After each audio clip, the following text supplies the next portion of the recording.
In tonight's news edition, the Prime Minister says his government will provide all necessary facilities for investment in industrial estates.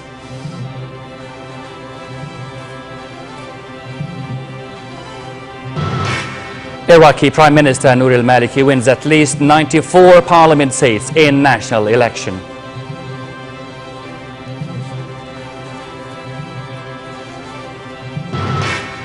And the European Union confirms it will monitor Egypt's upcoming presidential elections.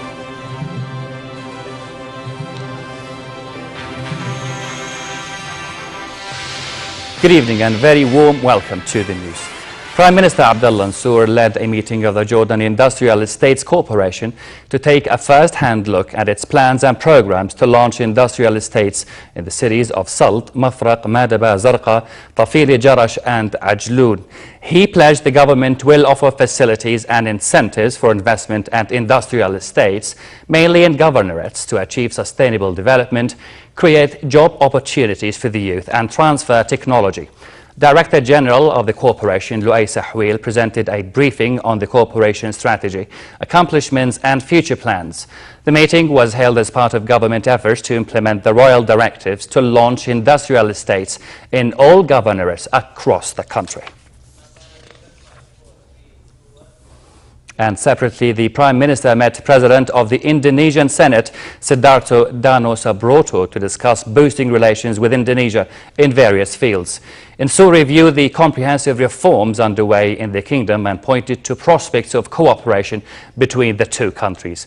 Jordan, he said, had reached an advanced level in education and would become more welcome more Indonesian students to study at Jordanian universities in the Islamic science and Arabic language specializations. The Indonesian Senate head said Jakarta is interested in cementing ties with Amman in the political, cultural, economic and tourism domains. The Jordan Valley baptism site will capture the spotlight during Pope Francis's forthcoming visit to Jordan. Minister of State for Media Affairs and Communications, Mohammed Al-Momani, briefed the Arab and foreign media at the site on the pontiff's schedule and activities in the kingdom. Separately, the president of Caritas Internationalis, attending the annual meeting of the directors of Caritas branches, said the choice of Jordan this year for the gathering is a sign of solidarity. We get more in this report. As Jordan is gearing up for Pope Francis' visit next week, Arab and foreign media people and reporters gathered at the baptism site for a first-hand look at preparations underway for the historic occasion. The visitors were briefed by Minister of State for Media Affairs and Communications, Mohammed Al-Momani, on the Pope's itinerary and activities in the kingdom, the first stop of his tour in the Middle East.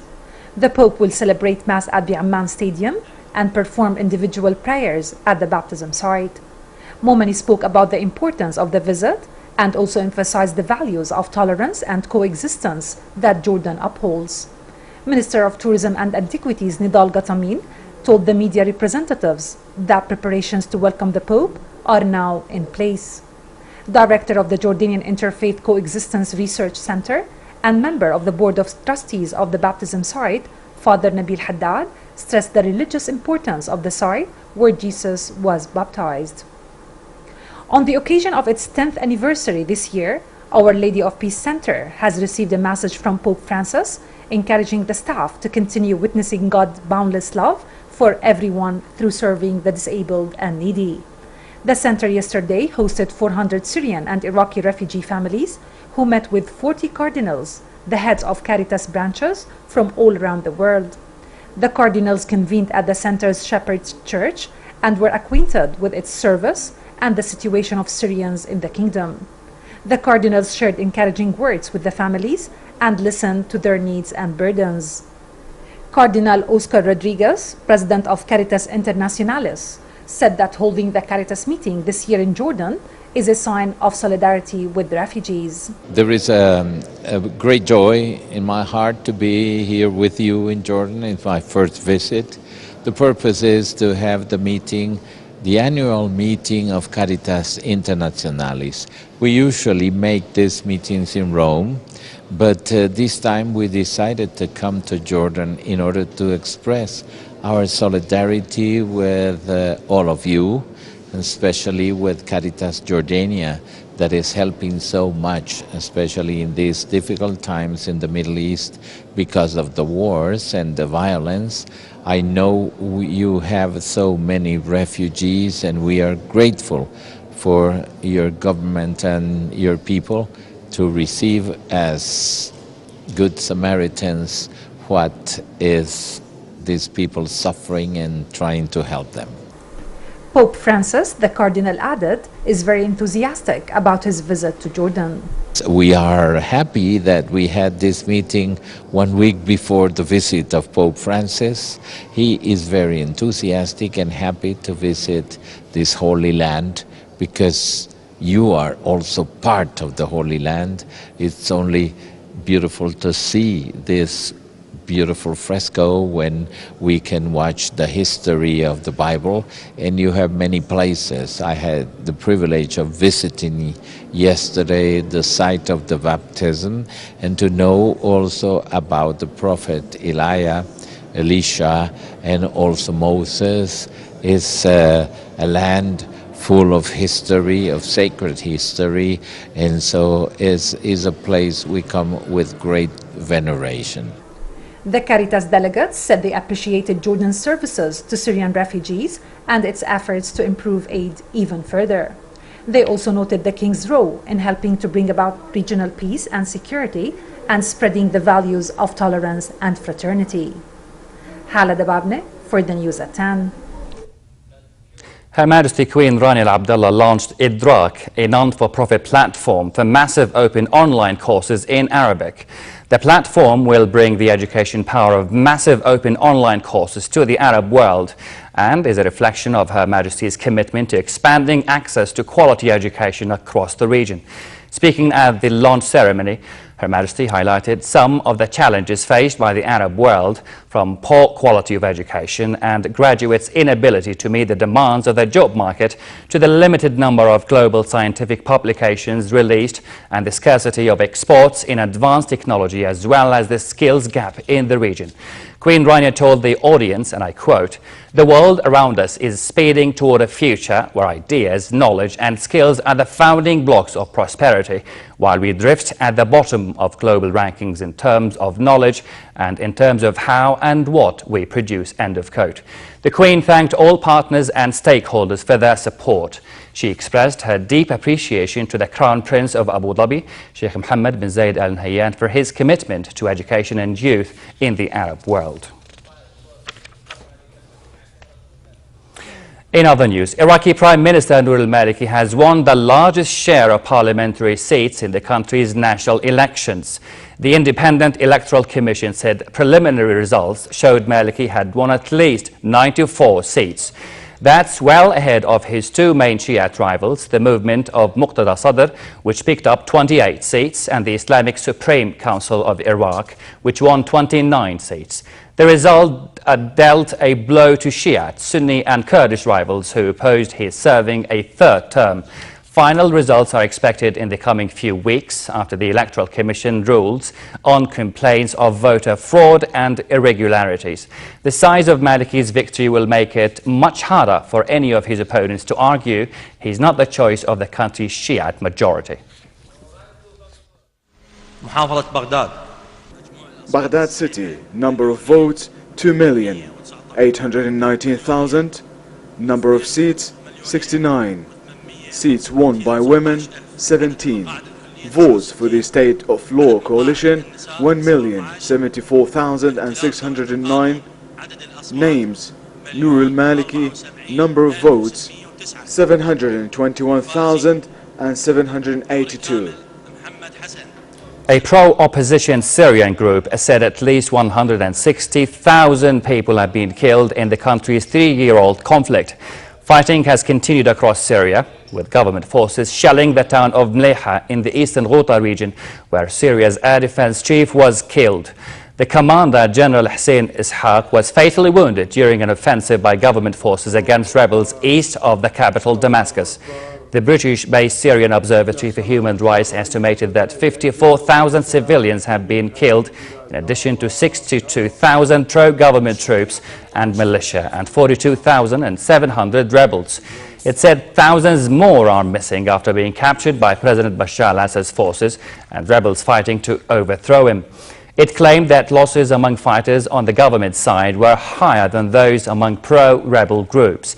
It said nearly 3,000 people of unknown identity or affiliation had been killed. The observatory said all sides in the conflict played down the losses, making an accurate count almost impossible.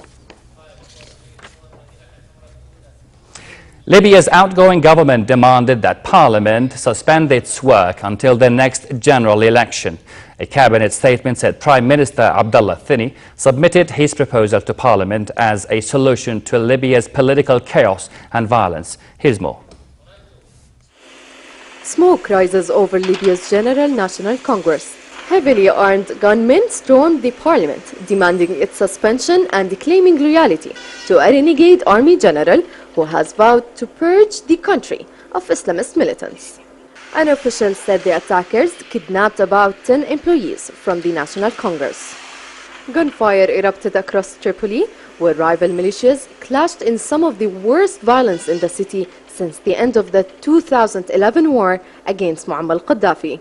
At least 2 people were killed and another 55 wounded in the violence. Gunfire and explosions could still be heard until late last night on the airport road, which is controlled by a brigade from Zintan, essentially anti-Islamist force. There were also violent scenes in the eastern city of Benghazi. The top commander of the Libyan Army's Special Forces said his troops had joined forces with renegade General Khalifa Haftar, who has said he wants to purge the country of militants. Haftar said he was readying for battle. كل هذه القوى موجودة وتستعد. نحن في الجيش عندما نقوم بمعركة. All the forces are there and they are getting ready. In the military, when we launch a battle, it is followed by reorganizing our troops. Then we return with strength. It is impossible for us to go back on this matter. We will never retreat until we reach our goals.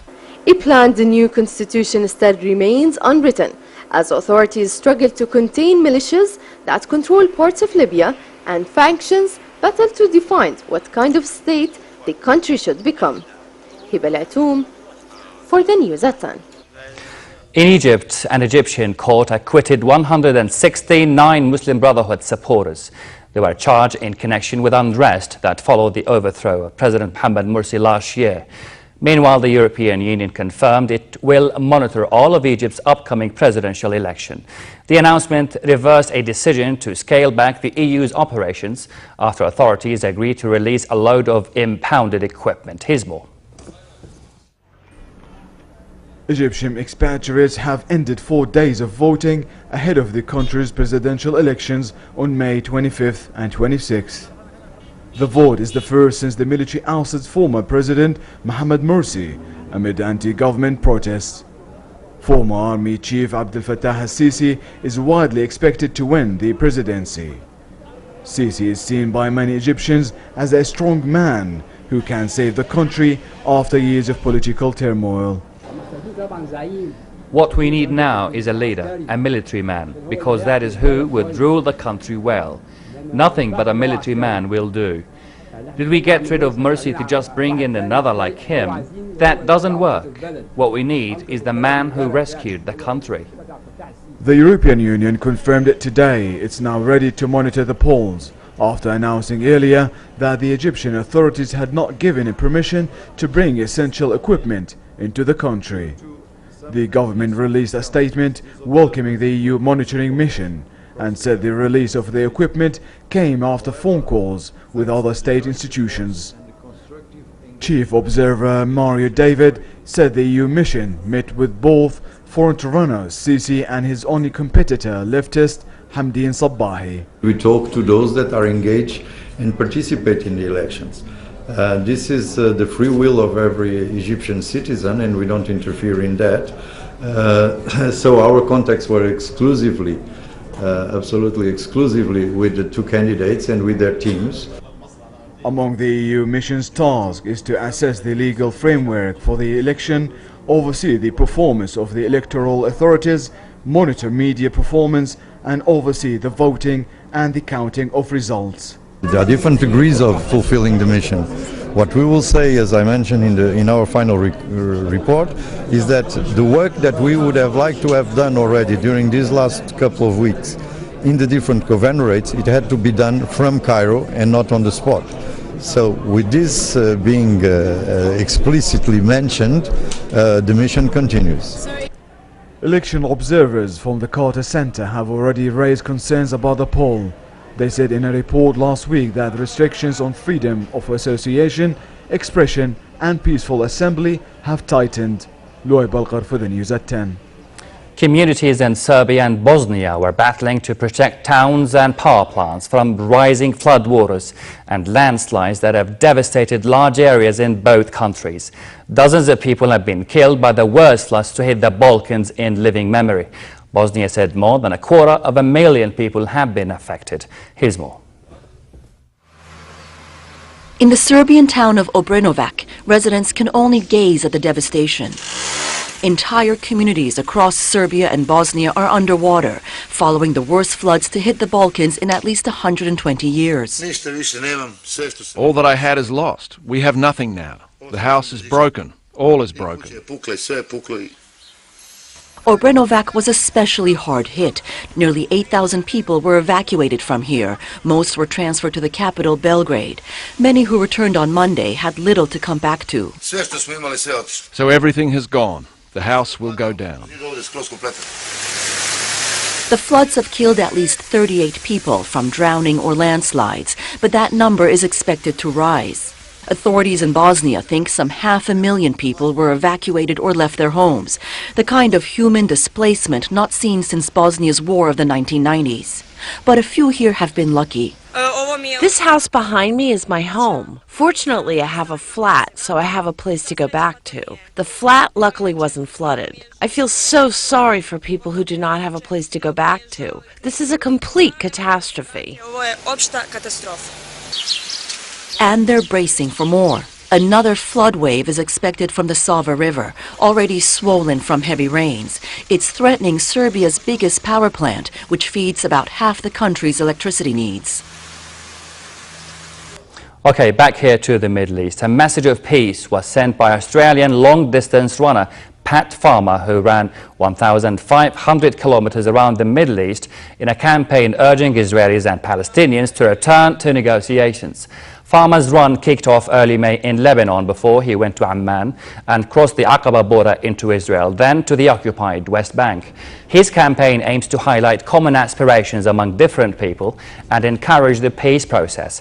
In Bethlehem, he was joined by a Palestinian farmer living in a village near the city. Farmer ran past the wall separating the West Bank and Jerusalem, calling attention to its negative impact.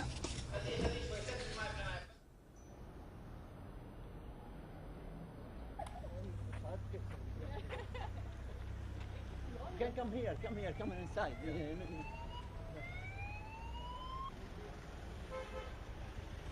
Men created that wall. One thing I want to say is that wall separates east from west. That wall casts a shadow. In the morning, it casts a shadow on Israel. In the afternoon, it casts a shadow on Palestine. Men created that shadow. God didn't. And it's Pets Day in Colombia. Hundreds of people participated in Bogota's first pet run with the aim of raising funds for animal rights charities. Wearing green vests and donning stylish leashes, the participants warmed up with their dogs ahead of the run, some even shadow boxing with their beloved pets. Event organizers will donate the money raised during the event to groups that fight for animal rights. In the long term, they will raise more money to build Bogota's first dog park and a shelter for abandoned pets. Pet runs and veterinary clinics promoting awareness about vaccinations and neutering were also being held in 8 other Colombian cities.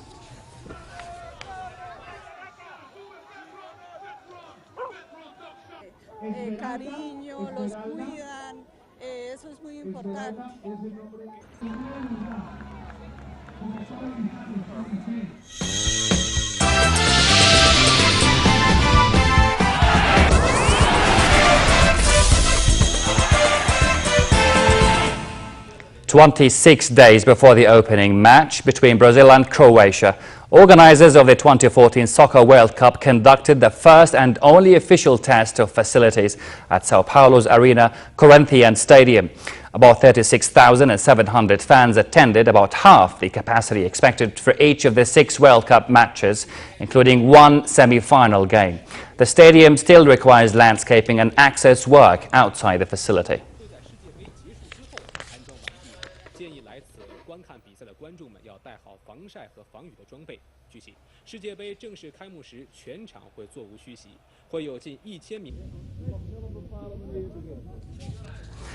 Dutchman Louis van Gaal has been named as Manchester United's new manager, with Ryan Giggs confirmed as his assistant. The former Barcelona and Bayern Munich coach, who will lead Netherlands at the World Cup next month, has agreed a 3-year contract. The 62-year-old coach won 2 La Liga titles while in charge of Barcelona, and also took Bayern Munich to the Bundesliga crown.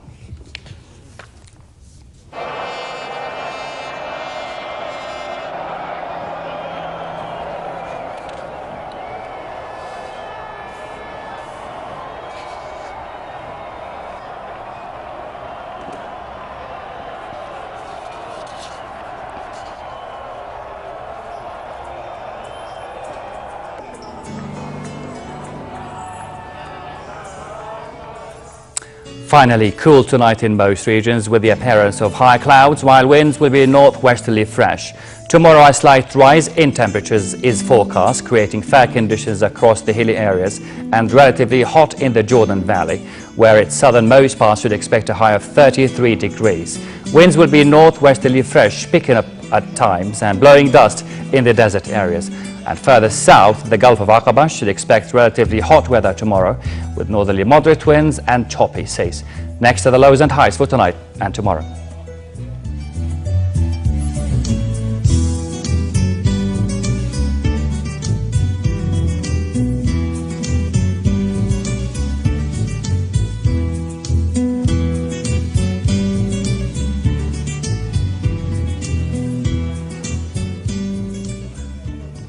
Now, our top stories once again. The Prime Minister says his government will provide all necessary facilities for investment in industrial estates.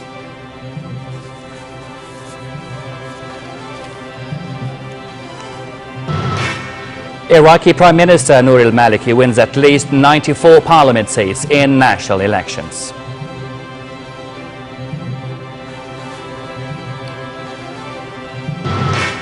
And the European Union confirms it will monitor Egypt's upcoming presidential election. With this, we come to the end of tonight's news. My name is Raad Lupouche. Thanks for watching. Have a good night.